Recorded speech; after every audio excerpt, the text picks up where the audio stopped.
People don't chat because they're looking for the information. People are chatting to test you. Right. People are chatting to see how you're going to respond. That is a great That's point. what they're doing. It's just not what anyone else does. The way that we train and do quality eval, and our goal is to get that shopper sticky with that dealer and get them into the dealership. We're going to supply leads to the dealer for sure, but we don't want to just increase the number of leads. That's sort of formulaic because, we're added onto a website. So you're going to possibly get more, but I want to increase the number of sales that each salesperson is producing without increasing the effort. See, that's the problem with just supplying leads is you're supplying all this stuff to salespeople and they're like, oh God, I'll just go through these, or I don't want to look at these, or this is what I'm going to, and it's just too much.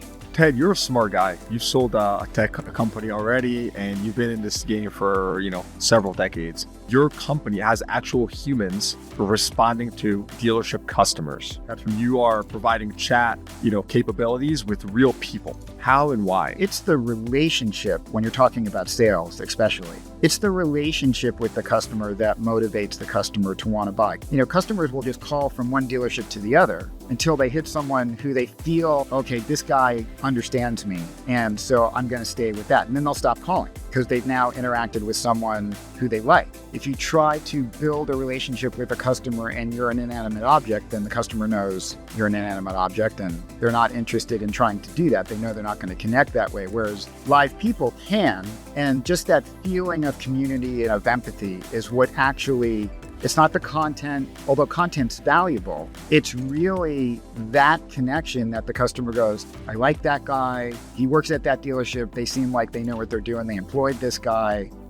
I'm probably going to go there to buy my car. And it's that motivation that actually converts that conversation into a sale. I mean, we've been doing what we do for 17 years, and it's all about the conversation. It's about the people. It's unscripted, right? And so that's our child. We care about the quality of that connection from the time they enter the site through to the dealership so that the sales team in store, they have quality people to talk to. That person's going to answer your email. They're going to answer your phone call. Wouldn't you rather have leads that are further through the funnel that you can convert much more efficiently because you've already handled most of the conversation up front? There's this meaningfulness to just having a connection with a human person. Like we're talking, and theoretically I could be AI and talking about a lot of the same things, but there wouldn't be any connection. There'd be no rapport. There'd be no thoughtfulness about the way that we move forward. And that's a huge piece of engaging. You have to build some sort of feeling that you're on the same side and that you're trying to get to the end of either a transaction or a conversation or whatever it is, that, something transactionally in the conversation that's happening so that the customer feels like that was good. I would talk to that person again. And we've seen other companies where they just go, okay, thanks, I'll have someone contact you.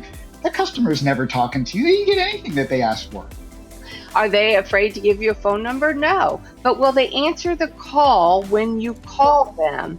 And what we know and what we tell our clients is when you're emailing, if you're responding via email or text, use the agent's name because they have seen that agent's name for 10 minutes, 15 minutes. So now they know, oh, this is my conversation with Jen. This is the follow-up Jen told me I was going to get. I'm going to answer the phone. I'm going to answer the email. There's just so much more you can do. And we want to be amazing in every single thing that we do as a company. At the end, the ROI isn't getting more leads, it's selling more cars. That's exactly right. And that's exactly what we say about the customers. We were just talking about it. The customers come on and say, do you have that car? That's not the question. That's not what they want.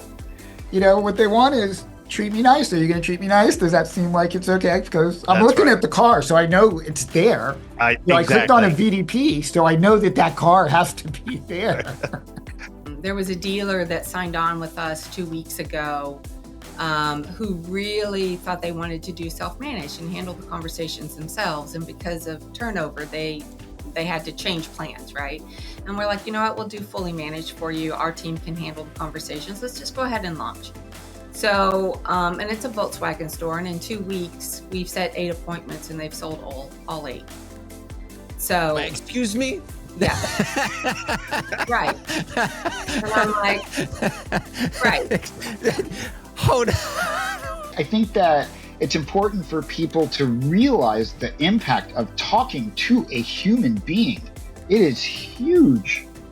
It is a huge thing to talk to a human We being. had white hankies, we'd wave in them right now.